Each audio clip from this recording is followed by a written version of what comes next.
So shall we start? Yeah. Yes, sir. I think sufficient participants have joined. Let us start. Yeah. Yeah. I, I Shrikant Nanwadkar, Assistant Professor in Chemical Engineering Department. I welcome to all participants for AICTE ATAL Online Faculty Development Program, Day 1, second session of today's FDP. Today we are honored to have with us guest speaker Dr. Tauseef Siddiqui. Welcome, sir. Sir has Sir has entrepreneur by day and entrepreneur by night.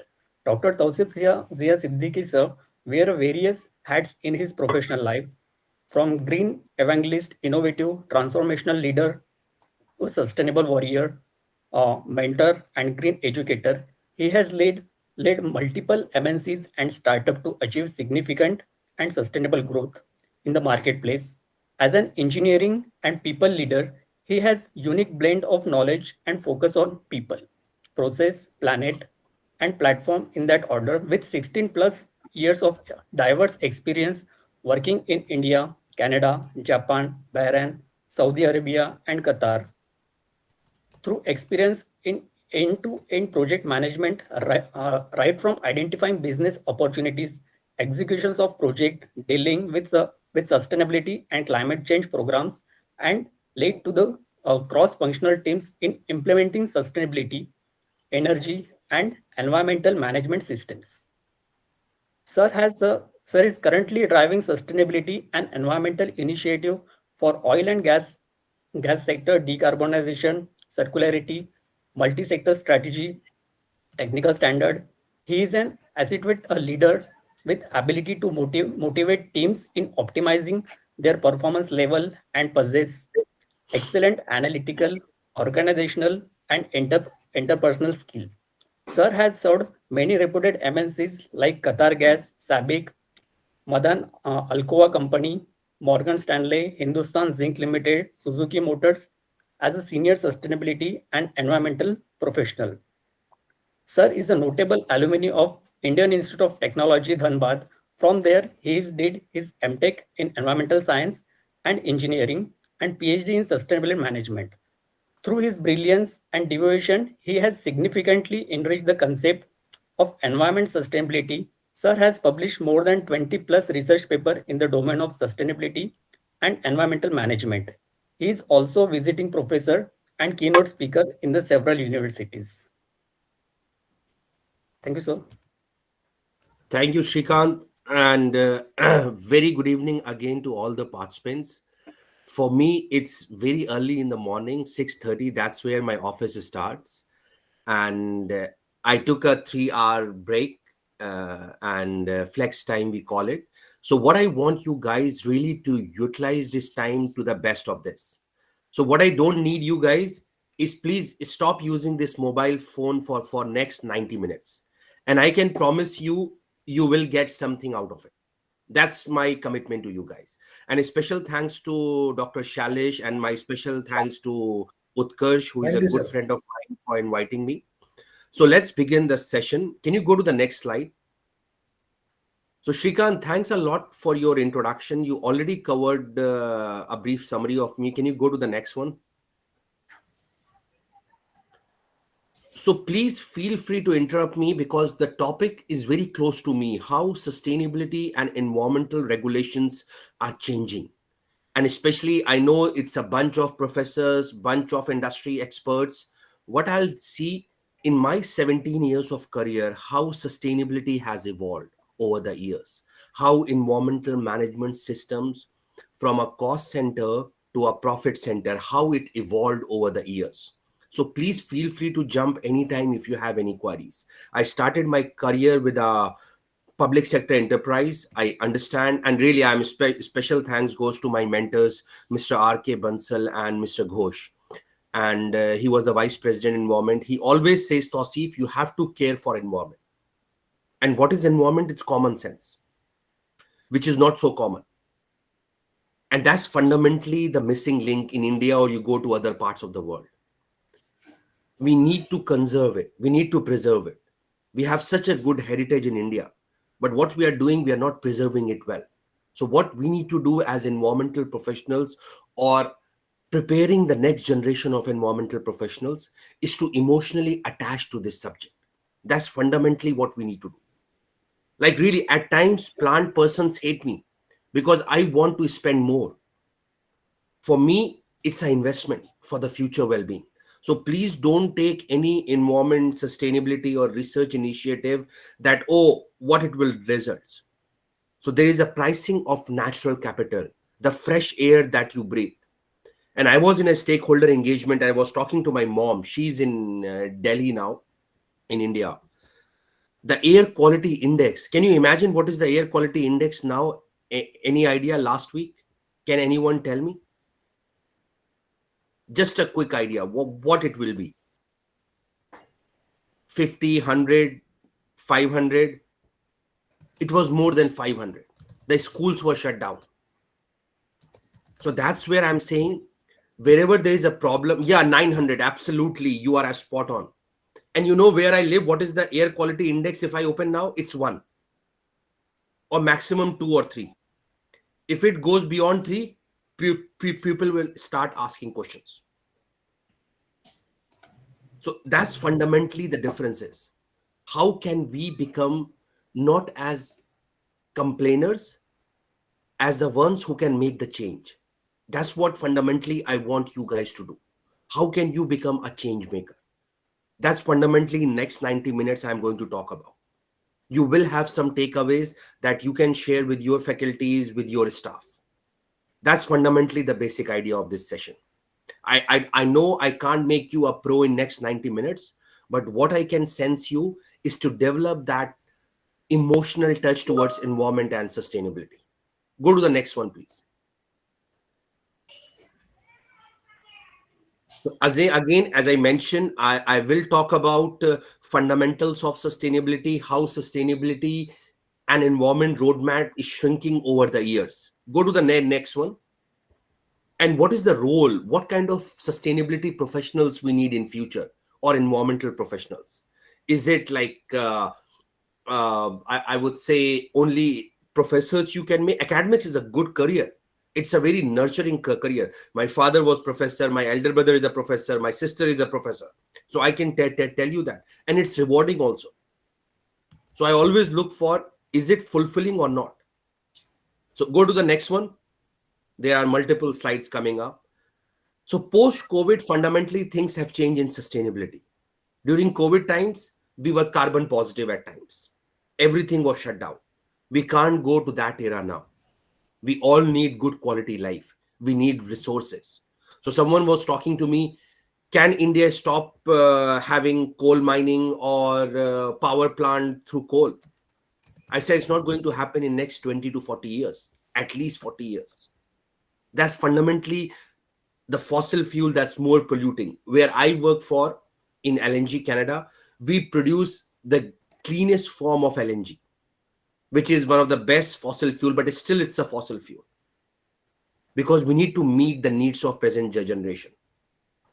Any idea how much population we have in India? Is it 800,000, 1 billion, or it's exceeded 1 billion?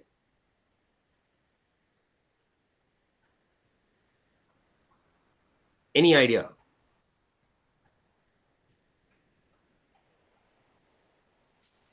Absolutely, guys. It's more than 1.4 billion. So just imagine you need quality of resources as well. Absolutely, 140 crores. Just imagine how can we be the change makers? Go to the next one. The other thing I will check with you guys is what are the skills required to be a good sustainability and energy professionals? If you are training them, if you are teaching them, what kind of skills you should focus on? And I call them as employability skills. So technical is good. Yesterday, I was talking to a mentee. He said, I want to develop in my core skills. There is no such thing as core skills. When you go up the rank in the leadership team, you need a blend of skills. If you are technically good, it's good. I can hire you as a technician. But please have that mindset. If you want to excel, you want to take the team together. Fundamentally, that's the difference. We need so many different types of skills. Effective communications is required. Team building is required. How to work with different nationalities. In Qatar Gas or in Sabiq, I was working with more than 50 to 60 nationalities. They have different perceptions. different emotional attachments. Go to the next one. And I'll share with you some of the best practices, what you can guys can do. And then in the end, it's open floor to all of you. Please feel free to ask me anything. I will drop my contact number. Please feel free to ask anything on LinkedIn or anywhere. I'm more than happy to help you guys. Go to the next one. Okay, so every journey needs a starting point. So what we are going in next almost 75 minutes now is to identify your. I always look for why you want to do it, why you want to upskill yourself. If you are investing in this program, what is the outcome? And before that, how's everyone doing? That's what the next slide is. What happens, we always look for financial well-being. Guys, how you are doing financially? What is your package? Are you getting a good salary? But that's fundamentally the one small domain. What are the other things? Can anyone tell me? Yeah, there is a question from John's.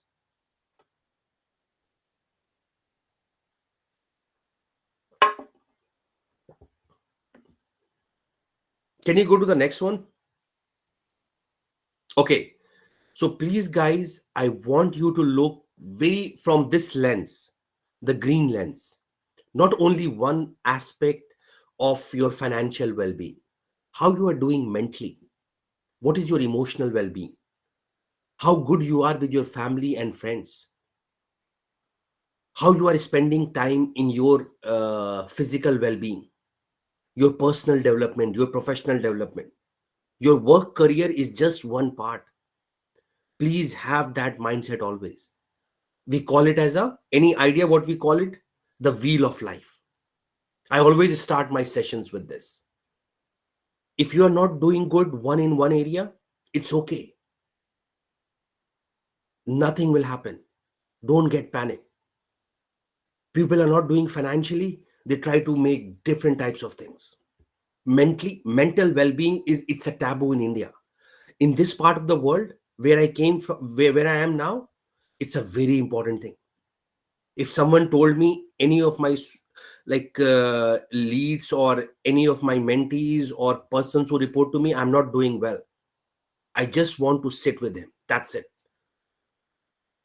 Work can happen anytime. Your mental well-being is fundamentally the most important part. Almost $4 trillion have been lost due to mental well-being in North America and other parts of the world. So please guys, if you are talking to your students or your faculties, look at all the facets of their life, not only financial well-being or how you are doing in career. There are so many different things. And what makes you happy, prosperous, there is a Harvard study, please read it, for last more than 90 years. What makes you happy and healthy? It's your relationships. It's not money, it's not fame, it's not your title or position. What fundamentally makes you happy and healthy is your relationships. If you are in a toxic relationship, say bye bye. If you have a toxic or a energy vampire supervisor, just say bye bye.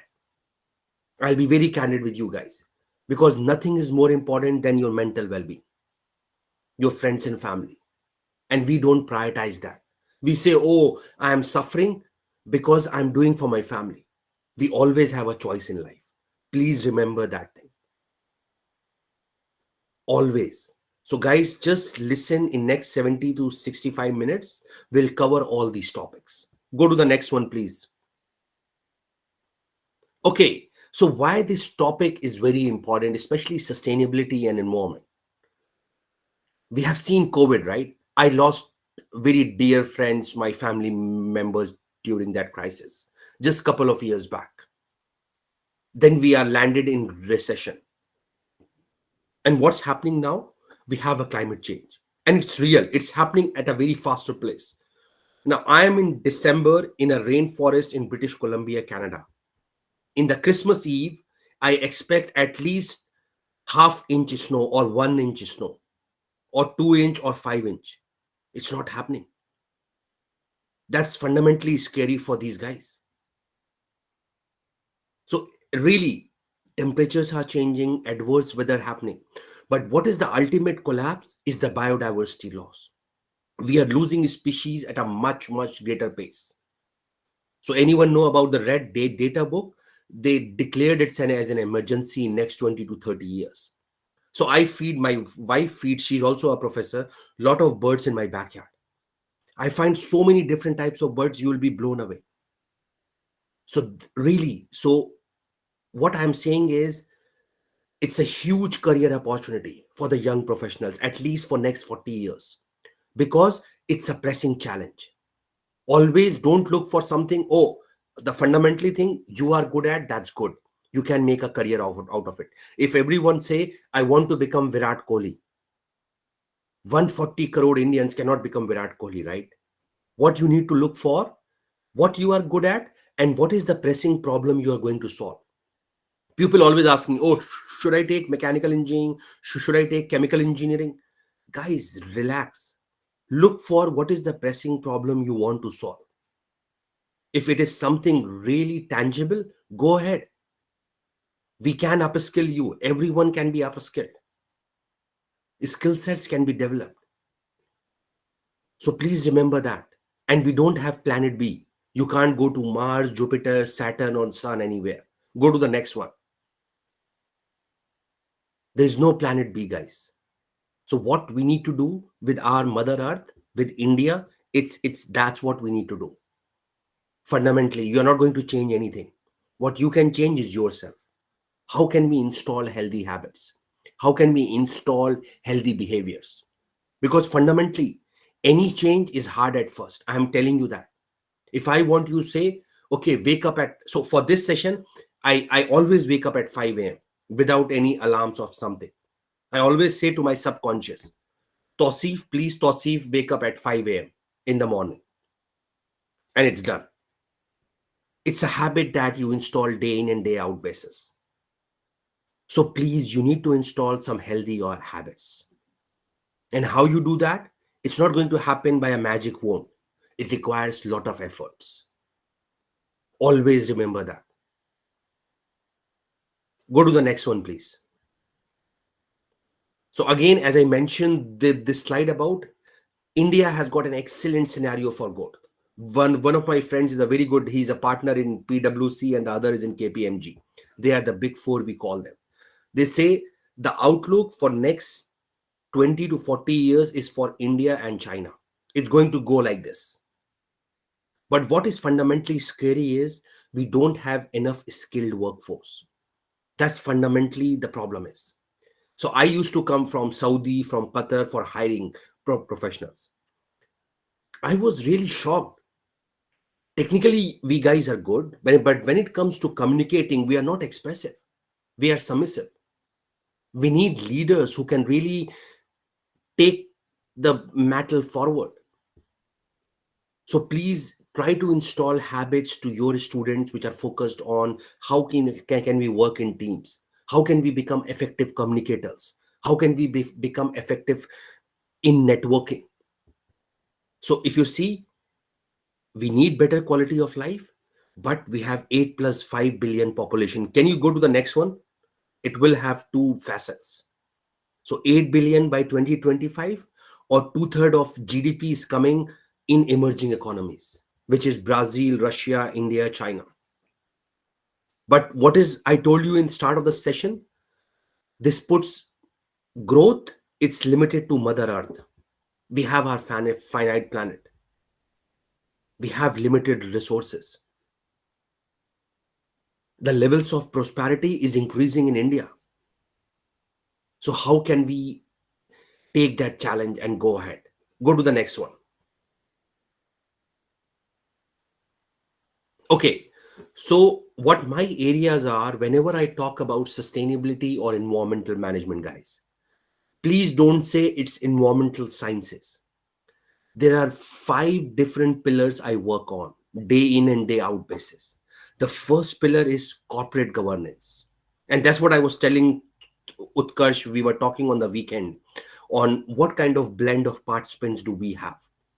I said fundamentally the first thing is corporate governance. Ethics is fundamentally the most important thing in my life. I will not hire a person who is not ethically sound. He may be technically amazing, but I will not hire to run my company. Full stop. Please develop that kind of mindset. Transparency is the key. How can you develop trust among your teams? So that's fundamentally the most important thing, building trust in your teams. And how you do that? By having solid business ethics. So I told my team, and I could be working from my office, right? I have a chamber. I can take that session from there. It's so easy for me. But still, I took a 3 hours off. The reason being, because I have to invest time with you guys, not on the company. That's fundamentally is corporate governance. I'm giving you a very simple example. The same things applies for companies. What kind of board of directors you have? Do you have a chairman and CEO same? That's a conflict of interest. How kind of policies you have for bribery and corruption? What kind of political influence you have? What kind of lobbying practices you have? Lobbying is very common in this part of the world. Then environment. If you are in extractive industries, like India is blessed with extractive industries, metals and minings, copper, oil and gas, natural resources. Fundamentally, these are some of the fundamental issues that I look for: ecosystem, waste management, air emissions, water, effluent, energy, climate change, circular economy, all these things. The second part of sustainability, and that's what I learned in Japan. Fundamentally, that's fundamentally my main learning. Everyone says human asset is the most important asset in our organization. It's all lip service. If you really want to say, if you really want to see it, go to Japan. The amount of resources they invest in their workforce, it's amazing. When I was resigning, I went to Osaka. They convinced me, guy, you stay with us. I said, I'm not getting a kick out of it. I came from metals and mining. Automobiles, the amount of emission, the risk profile is very lean as compared to oil and gas. And I want to make a change. Fundamentally, that's the only thing I told them. Work is amazing, colleagues are amazing. So please remember that human asset is fundamentally the most important asset in life. And it will appreciate with time. The other assets in industry, they will decrease, they will depreciate with time. Your machinery, your other movable items. But human asset, as you gain experience, as you learn new skills, and that's what I'm fundamentally talking about. If you are doing the same amount of work day in and day out, it's the same experience. Don't be, I would say, misjudge yourself that we are doing excellent. Try to see end of the day what you are learning every day, every month basis. Because your life in miniature is the days, the weeks, the months you spend on. Please, guys, try to make some fundamentally new things and embrace the failure. If you are failing, that's good. If you are confused, that's amazing to me. Honestly, if you ask me, if my team members come and say, Tauseef, I'm really confused, I'm so happy. That means he's doing something. I don't want you to be the solutions of everything. They call me here, you are a taskmaster, you are a solution provider. I am not a solution provider. I can let you go where the solution is. I can connect the dots. That's fundamentally what I do. So please remember that, upskilling yourself, and please don't bank on your laurels. What happens, we did something good in our careers and we always gave that example. I've seen so many managers and leaders like that. Please don't misled by that. With the AI revolution, chat GPT, all these things, it's nothing. Knowledge is everywhere. So what you need to tap, how to synchronize all these things together. How can these resources work for you? Last but not the least is the stakeholder capital, which is fundamentally a key for me. And after that, the new pillar is engaging, which is innovation, especially in this domain. So I always visit my stakeholders, my suppliers, my supply chain members, my subcontractors. And that again, I learned in Japan and in Qatar. how they treat the workforce and the contractors, and especially in Canada as well. That's amazing, man. Contractors are part of our team. I never say them contractors. I have almost four contractors, more than $20 million a year, and they are like my partners. In Japan, we visited Sony Corporation. The CEO of Sony, he wears a milky white dress every day in the morning and visits the plant. If he finds any white, any black on it, he looked for the areas. You know what he did? He went to the cafeteria of the contractors. He find the food quality, the hygiene standards are not matching. He start doing his lunches and breakfast there. Within a span of week, it transformed into a different level of cafeteria. Anyway, innovation is fundamentally the most important thing. And that's how we will start our session. And that's where the regulations roadmap has been shrinking nowadays. When I started my career in Hindustan Zinc, we have a continuous emissions monitoring system for air emissions or for waste management, something else. The limits were so high. I'll give you one example. We have a SO2 stack, sulfur dioxide, which is a very criteria air contaminants in the air. The limit was 150 ppm. NOx also the same limit. Within a span of 16 years, we are talking about not 150 ppm. We are talking about 15 ppm and less than one digit, single digit. That's how it has shrunk over the years. So the regulatory roadmap, as we are getting more aware, what are the impacts on us, on human health, everything has been shrinking. It's getting day by day more stringent. Here, the projects, it's not easy because they evaluate every aspect of this project. Go to the next one. Now let's do an exercise. I know virtual sessions are challenging, and that's why I put a lot of exercises in these sessions. Go to the next slide. Yeah, this is what I do: performance monitoring, health of the plant, opportunity generation. I always conduct ideation workshops and then training and awareness. For me, fundamentally, if you want to change someone, bring a commitment to them. If they are committed, their behavior will change, their attitude will change. I call it CBA. You can't change someone's attitude towards environment sustainability in one day. It's a continuous process. So what I do, I bring emotionally attached to them towards this subject. Go to the next one. So I was just doing one exercise for net zero. What kind of climate? I just put that slide into that. These are the big players in oil and gas: BP, ExxonMobil, ConocoPhillips, Total, Aramco, Shell. What kind of practices they have? What kind of collaboration? So you can do these types of exercises in India. What are their long-term commitments? Publish some good research work. Next one. Okay, let's do an exercise. Everyone ready, guys? Because I'm speaking for last 30 minutes. Ready for that? Everyone has got a pen? So this exercise is very simple. There are fundamentally 8 questions. 1, 2, 3. You just need to rank in these 3 columns where you are and be transparent to yourself when you answer. We have 2 minutes to complete this exercise. That's it. Go to the next one. Okay. The first question is, do you understand the expectations from sustainability regulations, how the sustainability and environmental regulations are changing? Sorry, if you are very much aware, you know what's happening in the space, you read a lot of research, you read different regulations, US EPA, European standards, Indian standards, make it 2. If you are a little bit aware, make it 1. If you don't know, make it 0. It's okay. How do you look for problems and their solutions systematically? Whenever there is a problem comes, whether it's in your personal life, how you look for that? Do you have a systematic process in place? Do you practice Six Sigma? Do you practice lean concepts? Okay, Kaizens, all these things? Do you set goals, ideas, initiatives, and innovation in sustainability?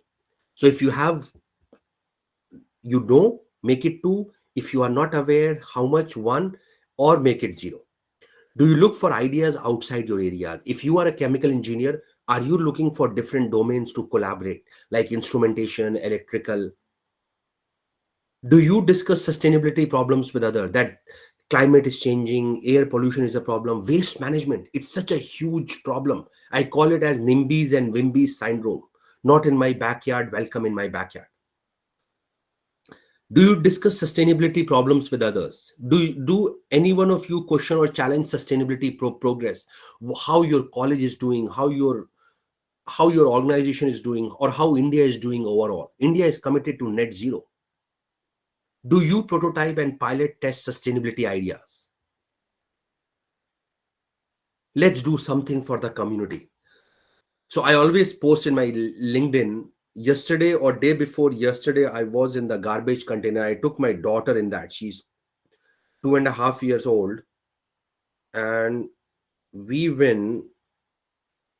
I'll show you how much I win. Almost $15 just recycling the waste. No, I don't know, guys. This I'll share maybe in my LinkedIn again. So that's fundamentally. So everyone completed it.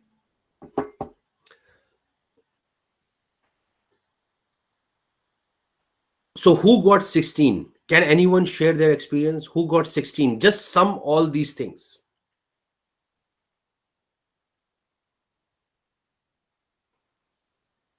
Why I say innovative? Because I came from industry. I want you guys to be creative. There's a difference between creativity and innovation. And what is that? I learned from one of my mentors, Suresh Lulla. He is in Mumbai. We call him as quality guru. So he told me, Tauseef, innovation is a funnel, but it starts with creativity. So if you're not creative, you cannot be innovative. And that's what I learned in Japan. They they they really facilitate every idea. So they say ideation without execution is nothing but delusion. You may have so many ideas, but if you are not implementing them, it's not of no use. So what I want you guys is to please practice these ideas, even a small idea. Let's start waste segregation in my community. It is good, honestly. It's a starting point. You are getting innovative. So you have to sum all these things. Go to the next slide. There are three bands: the red, amber, and green. Okay. So if you are between 9 and 12, majority you will find in 0 to 8. I'll be very candid with you. 60 to 70% of the folks are in 0 to 8. Because what happens? Who likes change? Tell me. That's my last slide. How many of you likes change? I like change and I can demonstrate you. Many of the times, people stay in the same place, same area, same thing. They say, no, I like change. No, guys, you don't like change.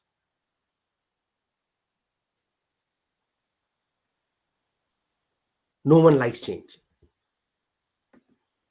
Anyways, 9 to 12 means where most employees sit in when it comes to corporate culture.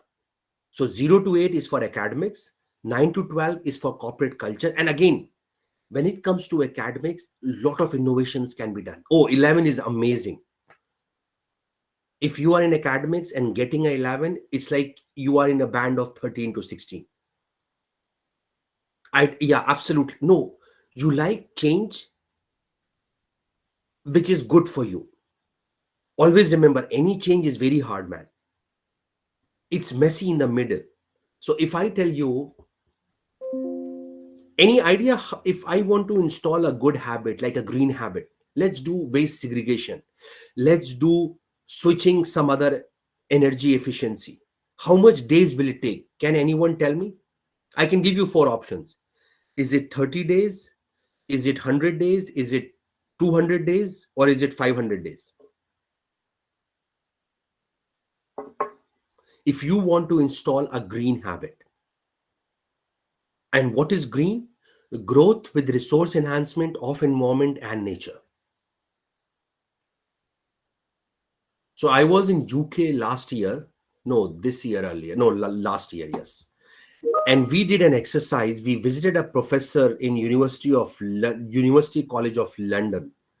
And what he mentioned, there was a big campaign going on plugging your charge points in UK, and it impacted everyone.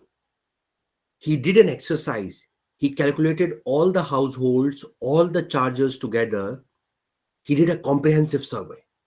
What he find out, if everyone unplug their chargers, if everyone do this, the net impact on the net energy consumption of London was 0.000 some percent, not even 1%, 2%, 5%. The way media was propagating in London. Just imagine, that's where the researchers comes into picture, to play with the data, to tell us what's the reality check. And we met him. He said there is a big campaign going on against coal, against oil and gas, against fossil fuels. So again, I'm not going to talk on that. But what I am saying is, if you find a problem, try to indulge in that. Try to solve that, not complain. I really, after this session, I want you to learn 3 C's. I call them as cancer cells. Can anyone tell me what are these 3 cancer cells? First C is stop complaining. Complain. We always complain. As Indians, we love complaining. Oh man, this waste is not collected. Oh, this is not good. This is not good. Stop complaining. Stop comparing. The second C. We always compare. See, bhai, Shukla ji ka beta is doing so good. Why not your son? Stop comparing, guys. Everyone is different. Every individual is different. Your students are even different. Stop comparing them. And that's what learn in North America. They never compare.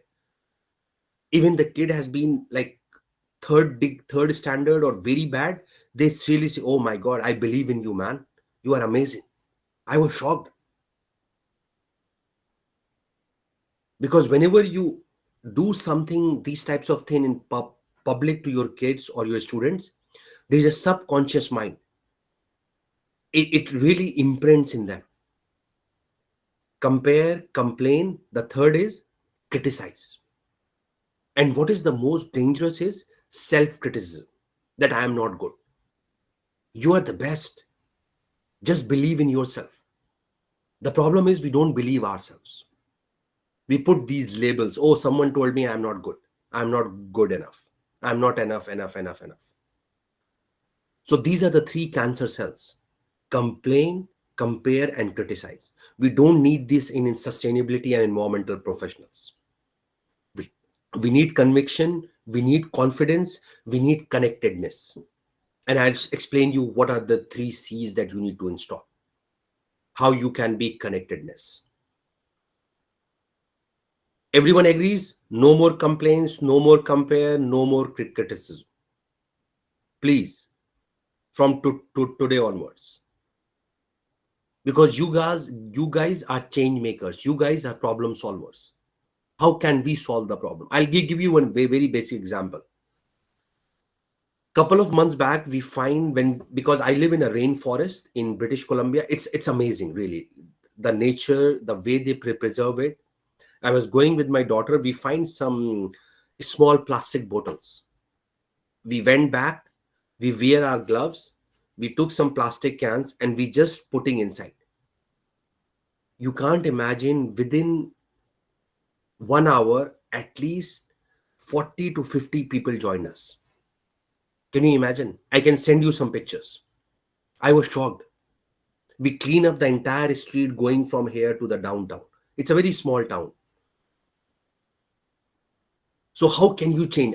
It could be so easy. I was telling my daughter, and she always say now, let's do cleanup. So please, guys, instead of comparing or complaining, try to be the change maker. Try to install some good practices. If waste is not segregated, and no waste is waste until you waste it. I always say that. Always. And which is a big problem, like organic waste or municipal waste, it's all energy, CO2. Anyways, let's go to the next one. Okay, so this is fundamentally the most important slide. There are four types of sustainability and environmental professionals you will find, and I characterize them in four categories. X-axis talks about low to high. Low means you have low technical acumen, you don't know the subject, you are not very much conversant about it, you are learning, you are still a knowledge worker. High means 10 out of 10. You are a pro, you know everything, you are working in this field more than 10,000 hours. And the y-axis is your commitment towards life. Life means lifestyle for environment. How much you are committed. You are really passionate about environmental initiatives, your emotional well-being. You are really connected. You want to do something for your family, something for your friends, something for your community. So that is the y-axis. From low to high, you want to make a change. And x-axis is your technical competency. You know the tools. You are a person who can do these things. So four categories in your life: low competency, low commitment towards life. I call them dinosaurs. Any idea why we call them dinosaurs?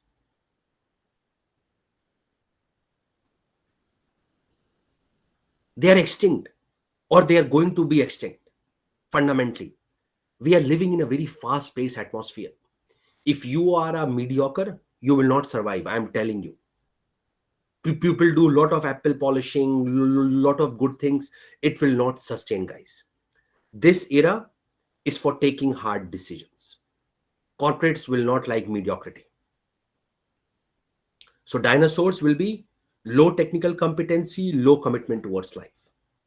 The second category, very committed towards life. These guys wants to make a change, but they are not technically competent. You will find them in your office space, in your work atmosphere. Always busy. Whenever you go to their desk, they are busy, busy, busy. But actually, at the end of the day, no work is done. I call them as rats on wheel. If you find a rat on a wheel, work done is equal to force into displacement. They are putting a lot of force, but the net work done is zero. Displacement is zero. The wheel is not moving.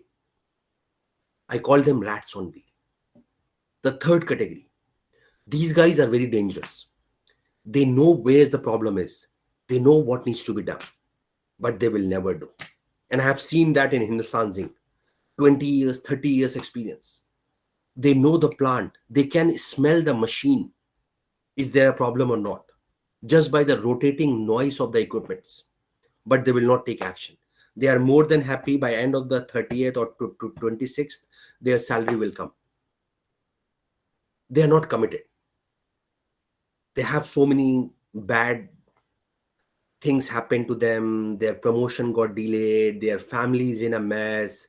Their wife doesn't like them. Their partner doesn't like them. They don't care. We call them as cynical. They know the problem, but they will not act on it. The fourth problem persons are highly committed and technically very qualified. We call them sustainability stars or champions. The problem is, in your life, you will encounter all these four categories, but only 10 to 15 or 20% are star. Rest 80% and 10 to 15% are dinosaurs. Rest 40 to 60% are in rats on wheel or cynical. So what you need to do as a leader or as a manager or as a head of the department is to classify in which category your teams are.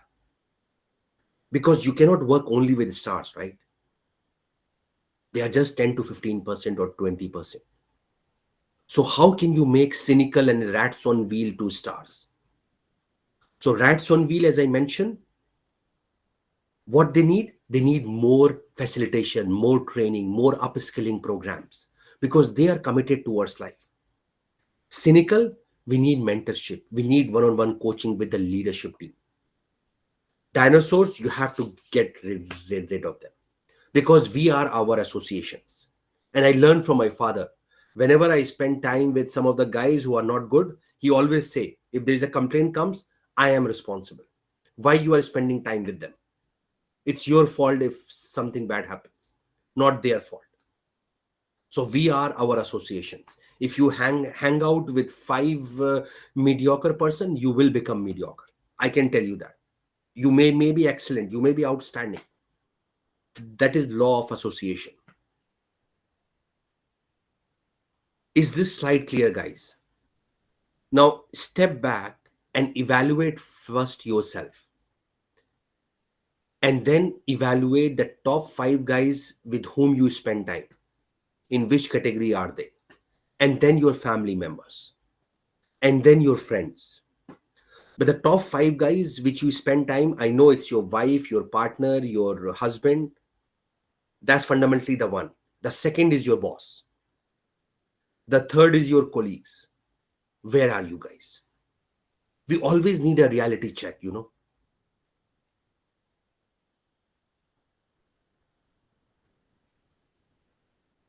So in sustainability, we look for those problem solvers. Who are the sustainability champions? Anyone star here? Utkarsh is a star, I can say, right?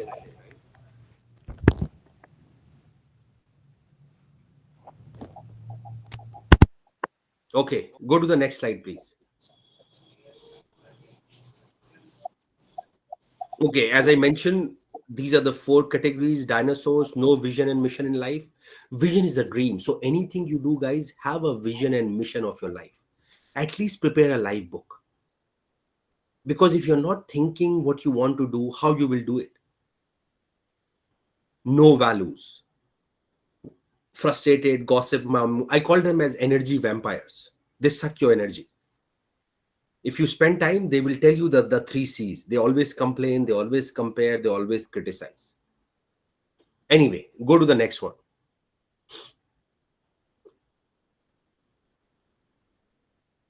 So some of the stars you will find, and by 2030 and 2050, you will find the ambition is really going in sustainability. And some of the best managed companies, they are looking for innovations, inspired culture, product differentiations, eco-efficiency, external communication. So just imagine, it's not only environmental management, it's all the 5 facets that I mentioned in my first slide. What I do: corporate governance, your people aspects, your product differentiation, your innovation. And innovation is the top. So these are some of the best companies you will find: Procter and Gamble, DuPont, Toyota. We visited Toyota really way back in 2011 and 12 in Yokohama. That's a mind-blowing experience. A robot offered me a coffee. Machine shop was full of robots. Way back, 12 years back, I'm talking about. And we gave them wrong screw and nut to do. We call it as pokayoyoke, mistake proofing. I tried to make him error. He put the buzzer. So technology is really getting advanced day by day. Compliance is just one part. Fundamentally, for the first 2010 to 2020, we are focusing on environmental compliance. It's just a small thing. It's more, it's not your permit to operate that's more important. It's your reputation, your social license to operate nowadays. That's why any non-compliance, not meeting your permit limits, it's taken not as a fine or something. It's a reputation for that industry. Go to the next one, please.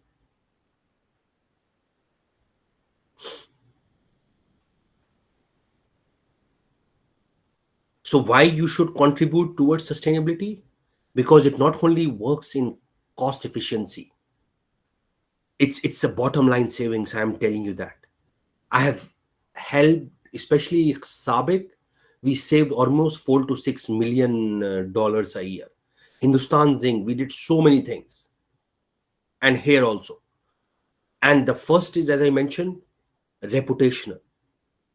Here in this part of the world, the NGOs, like every second day, I'm going to church, other places, public sector forums to tell what we are doing as LNG, managing risk. So again, everything is dependent on risk profile. If I am in a like an IT company, My risk profile is completely different. My risk issues, environmental sustainability risk issues, are completely different. So please don't generalize environment in a certain manner. You need to understand environment is depending upon the industry. So what is your risk exposure? And there are risk exposure can be area wise, geography wise, and your operations wise. The second is, what are your mitigative strategies?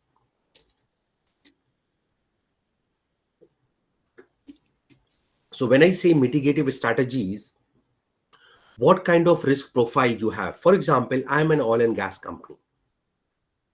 Number one, the biggest risk for me is, how can I decarbonize? Number two, how can I look for corruption and instability, because we operate in very remote areas. So what kind of policies I have in place to stop bribery and corruption? The third is biodiversity loss. I need to dig wells. I need to remove the trees and all these things for my plant to establish. So just have all the aspects covers. We call as activity, aspect, and impact register.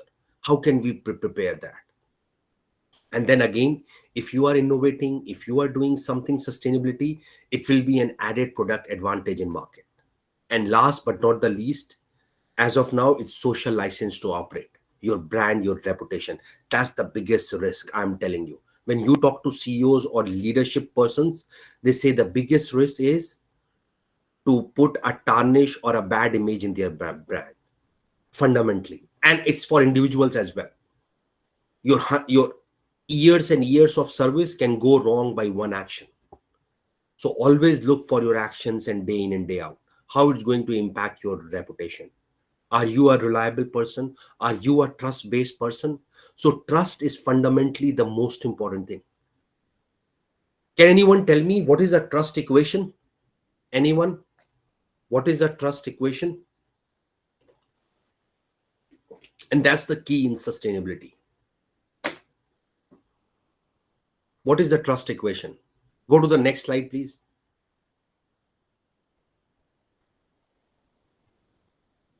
Okay, so again, I'm just giving you example I gave to my leadership team. When I am investing in sustainability, how it's going to impact you, why you want to step up in sustainability, like climate change solutions, decarbonization, carbon capture. Really, in Sabic, in my previous employer, we invested $1 billion to take all the CO2 from the stacks and make it into a fertilizer. $1 billion. So it will help retaining investor confidence, the persons who invest in you. And there are bottom line savings as well. And fundamentally, the most important thing is preserving public trust, especially in extractive industries, metals and mining, oil and gas, and all these industries. Go to the next one. I want to go to the trust slide. Next one. So again, if you want to develop a sustainability program or a strategy, please remember there are two facets of that. The first phase is your strategic framework. And that's fundamentally the most important thing. How can you get a buy-in from your leadership team? And it starts with what kind of appetite they have, what kind of vision and mission they have for sustainability initiatives. Without vision, if you are doing something without mission, don't do it, guys. I'm telling you, must have the end result in your mind if you want to start something. Not because something is good, oh, Tauseef sir is doing, let's do this. Professor Shailesh is doing something, let's do the same thing. Never do that thing, guys. Always have a plan in mind, the theme, what are the areas that you want to work on, and then define an objective and roadmap. That is strategically the most important thing. Operational, it can be done, it's so easy. And that's what I like about Japanese or the European companies. They invest a lot in planning phase. If your plan is good, execution will be immaculate. Always remember that. Go to the next one. Okay, now fundamentally the most important part, what are the skills required to be a good sustainability and environmental professionals? So I was looking for the skills, and I found out we are focusing on so many different facets. Let's do complex problem solving. It always remains same. As I said, any pressing problem you will solve, there will be a future, there will be a career opportunities. Coordination with others. As I mentioned you here, I work with Nigerians, I work with Canadians, Americans, Europeans, Dutch. They have a different bottom line. Their value system is completely different than Indians. Please have that mindset. You have to work in a connected world, very small world, multicultural atmosphere, people management, creativity. And what they mentioned to me is fundamentally in 2050, what is going to stay is complex problem solving, critical thinking, how you analyze the data, your originality and initiative. How you so many of the times people say I'm not good in technology. Guys, that's an excuse. You can give excuses, you can give reasons, or you can give results. You cannot do both. Please remember that. That's fundamentally the thing. You can give hundreds of reasons why you are not successful, or you can give results. How much resilience you are, how can you handle stress, and emotional well-being is coming up in 2025. Problem solving, ideation, these are fundamentally the skills you should teach the students. Go to the next one.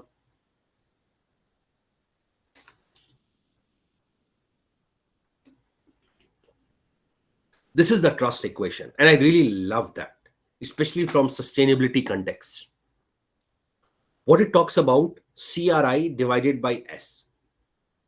Trust is the foundation of any strong relationship. And it's not a one day thing that you can earn trust. It is over time frame, the amount of transactions you have. Then only you will build that trust and confidence. Always remember that. You can't develop a trust in one day. It's a step by step graduating process. You have to cross different levels in that. And it's a mixture of credibility, how much credible you are, how much reliable you are, I can count on you, how much I can share my personal information with you. Can you be a trust based person? Like, we never share our mentees data. My wife runs sustenance research, and under which I'm doing this. She never shares anything with me, how many mentorship sessions she did, and same with me. Even we are husband wife. That's where your ethics fundamentally comes into picture. You can't discuss your case studies here, especially in North America. I was in US doing something, and I said I'm talking on my wife's behalf. She said, please disconnect the call. I can't share any results of your wife with you. Husband and wife, even with the kids, they have to be on their own. That's fundamentally, we call it as trust. And the dangerous part in this trust equation is self orientation, which is ego, your own motives and agenda. So trust is equal to credibility plus reliability plus intimacy. How you build trust? By all these things.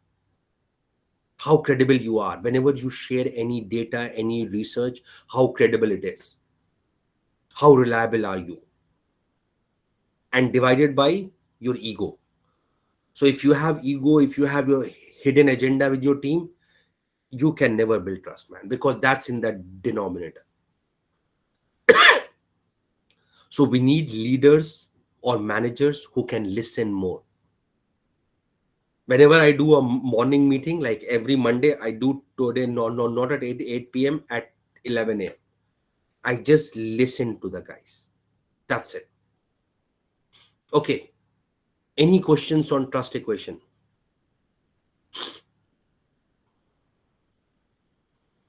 Okay, let's go to the next slide. Okay, as I said, in sustainability and environment, the regulations are now focusing more towards stakeholder management. Really, I'm telling you. So please remember, you have to identify your stakeholders, your internal stakeholders, your external stakeholders. When I say internal stakeholders, your family is fundamentally the most important stakeholders. How can you look for not only to satisfy them, how can you delight them? That's fundamentally organizations do now. They are the high power and highly interested individuals who will be impacted by your decisions.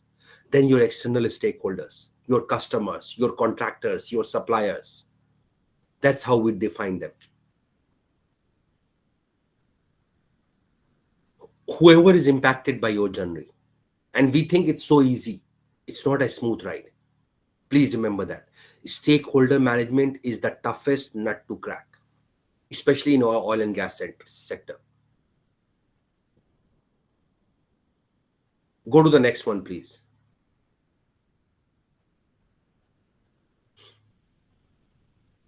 Okay, so this is what we call as iceberg model.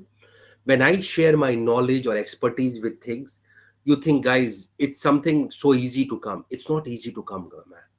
It takes time. What you say is the tip of the iceberg. Whenever we see any successful people, we find, oh, it's so easy to do. It's not easy to do. It takes a lot of courage. It takes a lot of time and efforts. Go to the next one. So what I did in the next slide is how we learn sustainability. What really drives us.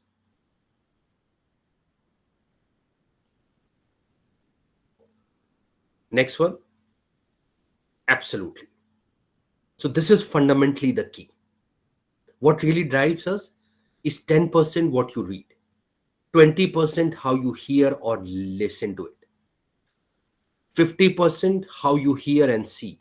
Seeing is believing. We always see, let's go and visit. But you will forget, guys, 70% when you interact with industry professionals, sharing their experience, participating in workshops. That's why workshops are so important. Deep dive workshop, these sessions when we are interacting with each other. And then fundamentally, 90% what you apply. When you actually do what I'm saying now, that's where you learn. When you start small projects, and that's where your active listening starts, your active performance starts, when you actually do the projects. And again, I never look for, if you are engaged in research, there is no such thing as failure. It's always something you will learn, something you will upgrade your things. Always remember that. Do a presentation to your client, do a presentation to your supervisor or your professor. Always have that mindset. If Be an active person who learns, who interacts, and there is no stupid questions. Always ask. If you are not asking, you are making ass of you and me. Please remember that. Always, please ask. Anything you are fundamentally not clear, please ask. Don't assume. Never assume anything. Especially when we come in a plant, in a process safety plant, where I work in different last 17 years, we always do that. Don't assume anything. Any questions as of now? Because next 15 minutes I want for Q&A. That's fundamentally the most important part. Next one, please. So again, this is the key fundamental skills that I was talking about for any professional. So my wife did a big survey, almost 10,000 professionals in Middle East and did different places in India. Self-belief is fundamentally what impacting the Indians. Because of our prep talks to them, always try to demotivate them, it's not helping them when they go in a global market. Their self-belief is very low. We call it as self-esteem and self-management. Like many of the Indians I found, they struggle in food. One of the Indians, we helped them to secure a PhD position in US. You know, his mother said he can't go. You know why? He doesn't know how to cook. It's a life skill, guys, nowadays. Cooking is a life skill. We thought, oh, we are men, we cannot cook. It's nonsense. So please develop these types of things. How can you live in a remote? And here in this part of the world, they spend majority of the time in camping. Majority. What are the extreme things can happen? Small kids go on campings. How can you become effective communicators? It's not communication, your speaking skills. I'm not looking for speaking skills. There may be introvert guys.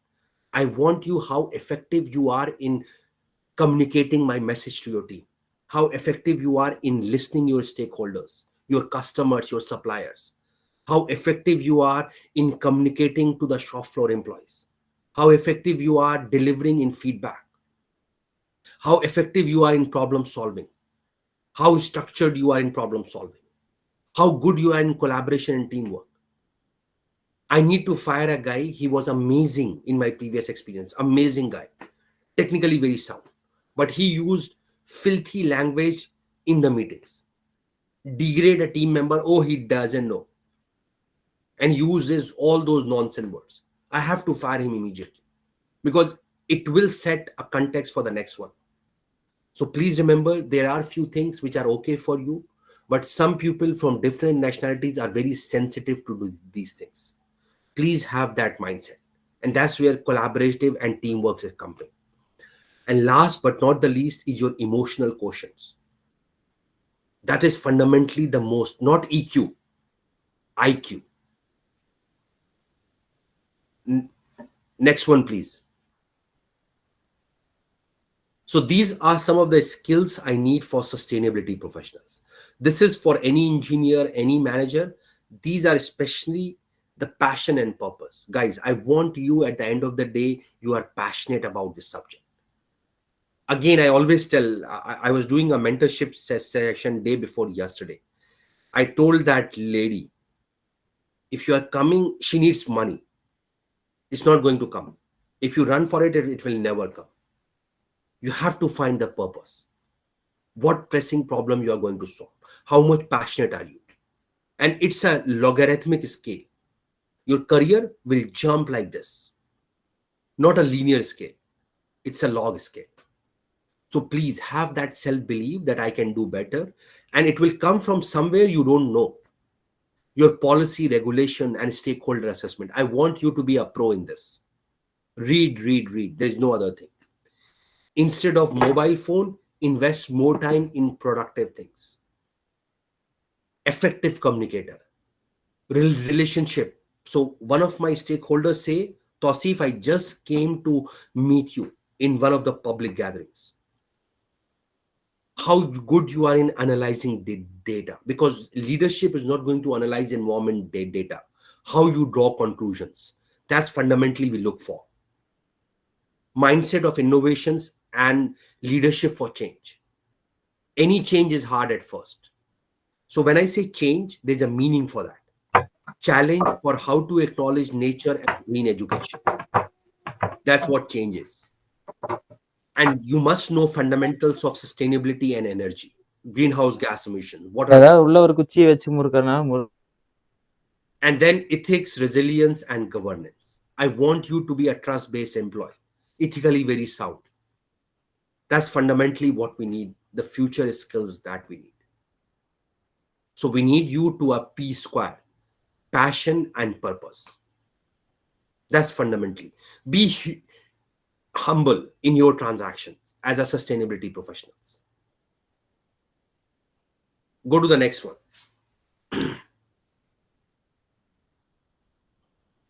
So my job is wearing different hats, honestly. The modern day sustainability professional needs a huge array of skills, as I mentioned in the background. And I can share hundreds of stories with you in last 17 years. Next one. So you have to inspire inside and outside the organizations. So what are the personal characteristics I look for? You will find below. You have to be a good storyteller, guys. I can't tell you. It's not my daughter wants every day in the night a story, but that's fundamentally each one of us needs a good story. And I gave an example of Minamata disaster. Anyone know what is a Minamata disaster? We visited that place in Japan. Some young graduates, they joined a new company, Chisso Corporation. and the CEO and want to visit the plant. Any idea what will happen if CEO or a leadership wants to visit the plant? The first thing we do in the plant. Any idea of what we do? Anyone in the chat? If your leadership wants to visit the plant or your premises, what first thing you do?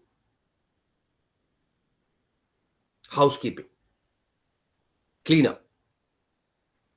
So these 5 young guys, they joined the maintenance team. The maintenance manager put them in the workshop. He said, make it as 5S. 5S is a housekeeping standards in Japan. Siri, Seton, Siso, Shitsuke, and Shitsuki.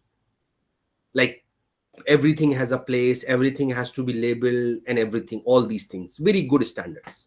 5S. We are implementing in India now, many of the companies, especially automobile companies, you will find 5S everywhere.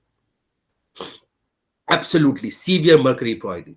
You know why it happened? And we visited those areas. வந்துட்டோம். And ஏய் இது எதுக்கு வராது?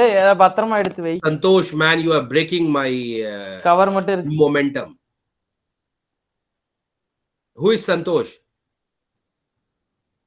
Anyways, so we visited that area. We visited that small workshop where he put the 5 engineers there, the new engineers.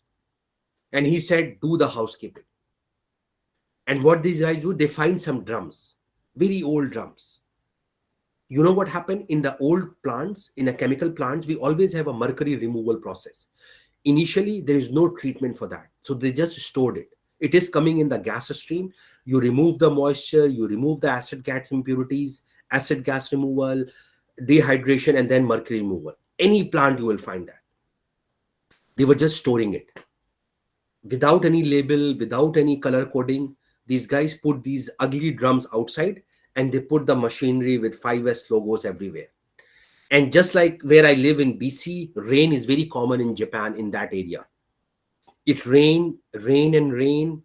Within a span of weeks, all these drums leached out. There was a nearby river. And fishing is so common in Japan. It's a staple food. In the downstream, that village, or now it's a city where we visited, almost tens of people died. They closed everything. They couldn't find anything. The food poisoning, everything. More people died. They analyzed the toxicology of the body. They find mercury. They analyzed the food. Supermarkets got closed. Nothing was fine. They analyzed the food, raw food. They find mercury in the fish. They went to the plant. The company said, oh, mercury we removed 5 years back. It's not from us. Then they investigated upstream, downstream. Then they find out the source. Those drums were the source, which were stored 10 years back, 5 years back. Can you imagine? Such a profitable company got bankrupt. That's why I say risk profile is very important. Your hazmat, hazardous material handling. And we were there, really. It was such an eye-opener.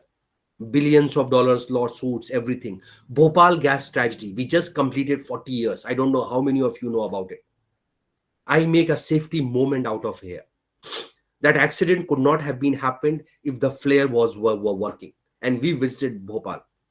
Methyl isocyanate. You never have to store an intermediate chemical for so much of quantity. It's an intermediate, methyl isocyanate. So fundamentally, anything can happen if you are in a process plant. The risks are so high, guys. So be a good storyteller. Tell your team members what can happen. So I always ask at the end of this story, who is responsible for this disaster, Minamata disaster? Is it the CEO who wants to visit? The maintenance manager who assigned these new folks? I call them as knowledge workers. And that's where fundamentally the problem is. We teach our kids never to fail, but it's never going to happen. Failure, and that's how you learn. Go to the next one. Empathy and patience. Be patient, guys. Develop that compassion. That's fundamentally the most important thing. Next one. Responsible and ethical. Always have accountability what you do. Even if you have to tell the management we are non-compliant, tell them don't hide anything. That's fundamentally my learning is. I always share. Good news, I always share in the end. Bad news, I always share first. Next one. You must have a good business acumen. You understand the business where you are. What are the operating streams? What are the cost centers? What are the profit centers? You must have a bigger view of your understanding. Whether you are in academics, try to understand a big picture. Next one. These are fundamentally my last slides, I believe. Good oriented and goal oriented and systems thinker. Have a systems perspective, not a silo perspective. Next one. Put all of them together. How can you win friends? Man, fundamentally, that's what it at the end. And self-belief, and you should motivate your team members. You must take the money and show the money to your leadership team. Any sustainability initiative, you must take a risk, because some of the things are still evolving. That's why I say innovation. Some of the best practices to achieve net zero are still in a public domain. It's not there. Like I was about to visit Quebec. In aluminum smelting, there are anodes, and they are made of carbon, which is the main source of greenhouse gas emissions. We are replacing them with inert anodes, which will not produce CO2 but oxygen. Can you imagine? So I wanted to visit Quebec next month. So please have that thing. Next one.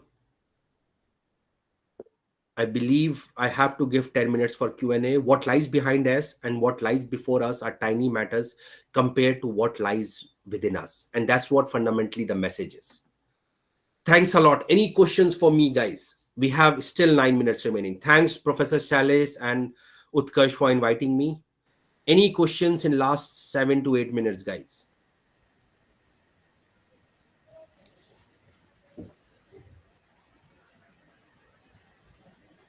Manish has raised his hand.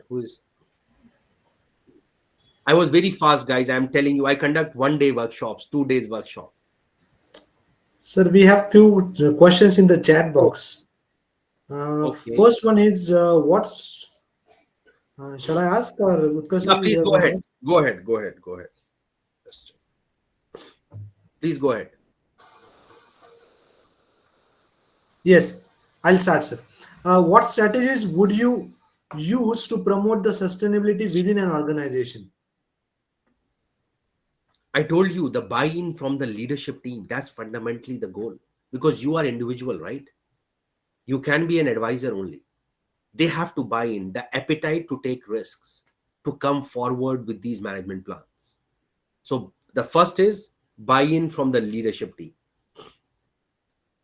Okay, Next one, great. please, sir. Next question is how can emerging technologies like AI and blockchain be effectively integrated into existing regulatory framework to incentivize and monitor the sustainable practices? So blockchain, I'm a big fan of blockchain way back 4 years back. So especially for academic purpose and other transactional purpose, blockchain is a key fundamentally. Mhm. So yeah, absolutely, it's evolving. Okay, great. They are the And future, honestly.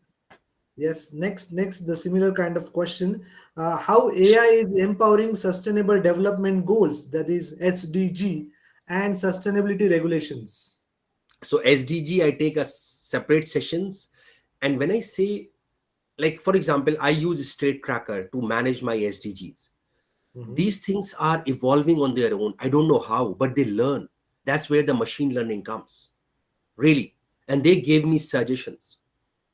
So Okay. that's the future for sure. AI and especially integrating SDGs. So these are 17 different sustainable development goals. Yes. I especially remove them from my slide pack because that's a separate session, how we address each one of them. So Okay. yeah, that's the future, honestly. Yes. Any more questions from the audience?